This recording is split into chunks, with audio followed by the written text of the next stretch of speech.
My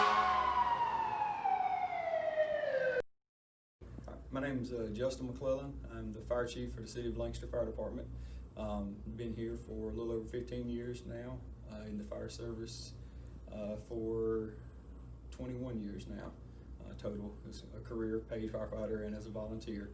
Started as a volunteer, but moved up here a little over 15 years ago from Darlington and took the job as a firefighter here. So my roles are as the fire chief, overseeing, we have two stations, Station 1 and Station 2. Station 1 on Arch Street in Lancaster, and Station 2 on Hobart Drive across from the college, which is where we're at now.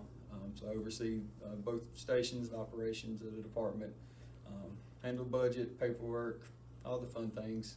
Get to go on calls sometimes whenever I can, but enjoy being a firefighter and getting to spend time with the guys here. This is ladder 1 that we use as our ladder truck here in the city.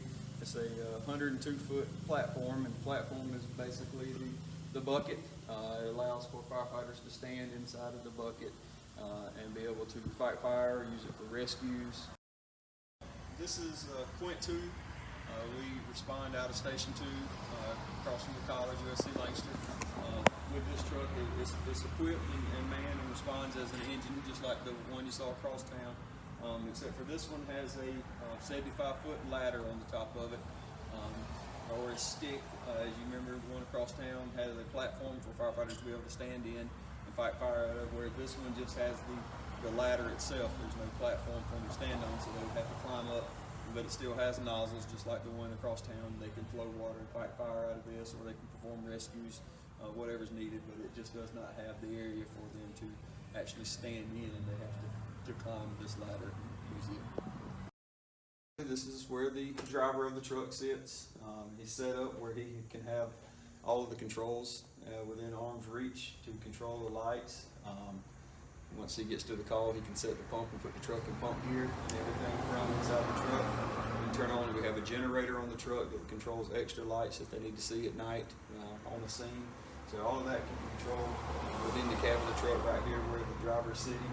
With lights, the siren, everything for the truck that he may need on an emergency going to a call. In the back is where the guys ride. Officer sits on the passenger side front seat, and then in the back are where the other firefighters will ride. Their seats are set up with an SCBA for in the seat, so that when they're going to a fire, they can get dressed and go ahead and put their SCBA or air pack on and be able to get out. We respond to medical calls as well. So in the cab of the truck is a compartment that has all of our medical supplies inside of the truck, so that when they get off the truck, they already have everything with them that they may need for medical calls, so they can get all of that out of the truck. Right here, and you can climb up there if you want. Right here is where whoever is operating the truck at a fire stands. Right up on the top is our pump panel. And so all of the levers that they need to be able to get water to all of the different lines on the truck and into the truck, he controls that all from up here on top in the pump panel area of the truck. Basically, we have different attachments that we hook our hose up to be able to fill the tank that's inside. There's basically a large swimming pool in this area of the truck, and that's where the water is, and so he can hook the hose up and be able to continuously fill the truck and get water into the truck. First compartment is basically what we call the engineer's compartment. This is where the pump operator can get spare nozzles, various attachments he may need for the hose to do his job, and again to assist with different lays with our fire hose or with getting any kind of extra water nozzle changes out. This next compartment has some more rescue gear. Some of the guys' water gear is kept in this compartment, and then struts that we use for vehicles that have been involved in an accident. They're on their side. We can put the struts up to keep the vehicles standing straight up, or however we need it. Inside the compartments on the side of the truck are some fire extinguishers, an extra oxygen cylinder for medical calls if we need that. That are kept in here, and then also on the other side in the same area we have spare cylinders for the air packs for the guys that need to change out their cylinders. They can do that. We have a water cooler, obviously, if we're on a fire or a hot day or whatever, we may need to get some water, some more fire extinguishers, and then some other equipment that we may use at wrecks to put cones out for help direct traffic, signages, for shovels, or anything that we may need to be able to warn people that there's an emergency in front of them. This truck is our rescue truck, which it has nothing but tools on it, utilized for rescues, and then also responds to all of our fires as well. There's firefighting equipment on here, but not actually any kind of water or hoses or anything like that. But the cool, the fun stuff in the back of the truck are all of our rescue tools that we use for vehicle extrication. These tools that are all right here are some of our newer tools. They're battery operated compared to our old tools that we had to use that ran off of hydraulic pumps and had cords to them, so we can take these and they're versatile. But a lot of times people refer to the jaws of life, so this is what the spreaders. Basically, we can operate them by moving this here knob, use it to spread doors. We need to help get someone out of a car if they've been in a wreck or whatever. They can be used for various other things, but we have different tools. But in the back of the truck is our extrication tools, and they all, we have a main set that we use right here, and then on the bottom shelf underneath here is a whole nother set for a backup, or if we had more vehicles that needed to be cut on at one time. But out of the back side of this truck is our extrication tools. We have 27 paid firefighters. There's 8 per shift, and then 3 administration. Myself as the chief, a fire marshal, and a training officer. Then we have a 28th paid employee, our admin assistant, and then we have volunteers as well. We currently have 5 volunteers, and we have spots for 15 on our roster or whatever, but right now we have 5 total. Trucks, we man 3 every day. We man 2 engines, or the Quinn and an engine, and a rescue. But then we also have 2 spare engines, a ladder truck that's not manned, another spare rescue, and a brush truck. This is Dakota Barton. He's one of our firefighters here. He's dressing out and showing you our gear. Basically, he starts out, every time they get dressed, they start out with putting their boots on, and their pants are already put around their boots for quick response to be able to get dressed quicker. Dakota keeps his flash hood. It's a hood that he puts on to protect his neck and his head. Once he's completely dressed out, he'll have no skin showing on his body, so his hood protects the back part of his neck that would be in the sides of his face that are normally seen. Next, he'll put on his coat, just like a really big winter coat. Our gear has different layers in it to protect your body from heat and from moisture. And so he'll put it on. Our coats have zippers and Velcro, as well as the pants have the same thing. And that way, again, they can stay closed. They have wristlets to keep their coats, their sleeves down, so if they're reaching and pulling and different things, it'll protect their body. Next, he'll do his SCBA, his air pack. We talked about these. You can see them on the truck. They're kept in the seats on most of our trucks, so that when they're going to a call, they get dressed, they're on the truck, and then they can go ahead and put this on.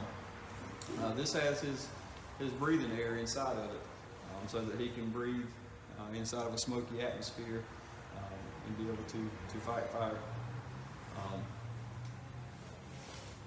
He turns it on, and inside of our packs, they're built. They have safety systems in there. So if he was to stand still too long, or something was to happen to him inside of a call, it'll start making noises, so that we would be able to hopefully hear where he's at. It starts off quieter and it gets louder as it goes throughout the stages of it. And then he can also press the red button on his display there, and it'll alarm. So if something was to happen to him, he could press that. Next, he'll put his mask on, which obviously covers his face and allows him to get the air from his cylinder to be able to breathe inside of a hazardous atmosphere. He tightens it down. There's different attachment points on there to keep it tight. He's fitted for his mask to make sure that it'll fit properly for his face, and then he'll put his hood up and that will complete covering his head and his neck areas around his mask. He has his helmet. It's the last thing that he has to put on to cover his head. It obviously protects his head from anything falling down. And then his gloves will complete his ensemble protective gear. And then he would be ready to go inside of a fire once he clipped in and was on breathing air, and he would be ready to go inside. Basically, it's the same Dakota that you saw previously. Just now he is protected so that he can go inside of the fire. Nothing scary about him. He looks exactly the same as he did. He's just now covered up and is able to go inside of the fire to do his job. Well, depending on the call, we respond. If it's a house fire, we'll respond as all of the administrative people, the chief, fire marshal, and training officer respond in our vehicles that we drive, and then we will bring the Quint, an engine, and a rescue. And then we carry pagers when we're off duty, and so the tone will go out for pagers for off-duty employees and our volunteers to respond as well. And so they will come back either in their personal vehicle or come to the station and pick up one of our spare trucks, depending on what the call is, and bring it, whether it be a ladder or a spare engine, and respond to that call. So when it goes out, we'll obviously listen to the call. The guys will get dressed. They'll get in the truck. As you saw Dakota get dressed earlier, they'll get dressed so that they'll be ready when they go to the call, and then we'll respond to wherever that call is. Questions for Fire Chief McClellan. What do you enjoy most about being a firefighter? Getting to serve the community, getting to give back, also getting to be with the guys that work here at the department. We have a great department, a lot of great guys that work here, and getting to spend time with them. And I have a job where usually, minus the paperwork and the office stuff, there's something different every day. So it's never the same thing every day. We're going to calls, there's always something different about every call, so it's not the same job every day. I get to do something different every time I go to work, so I enjoy getting to do that and give back and help people at their worst time in their lives. Questions for Fire Chief McClellan. What is your favorite book? My favorite book is Curious George Goes to the Fire Station. And when I was born, my aunt gave me a Curious George stuffed animal toy, and so throughout my whole life I've enjoyed Curious George. I have a large Curious George book with all of the stories in there, and I read that to my kids now, so I enjoy Curious George. Questions for Fire Chief McClellan. Is there anything you want to tell the children watching? Definitely, being a firefighter is a lot of fun. I know that, of course, usually every kid at some point in life wanted to be a firefighter, and it is a fun job, a lot of rewarding job. Hopefully, after all the COVID stuff goes away, we'd love to have all of the children come by the fire station anytime they'd like and see the trucks and see the station and tour the station. It's open anytime that they'd like to come by.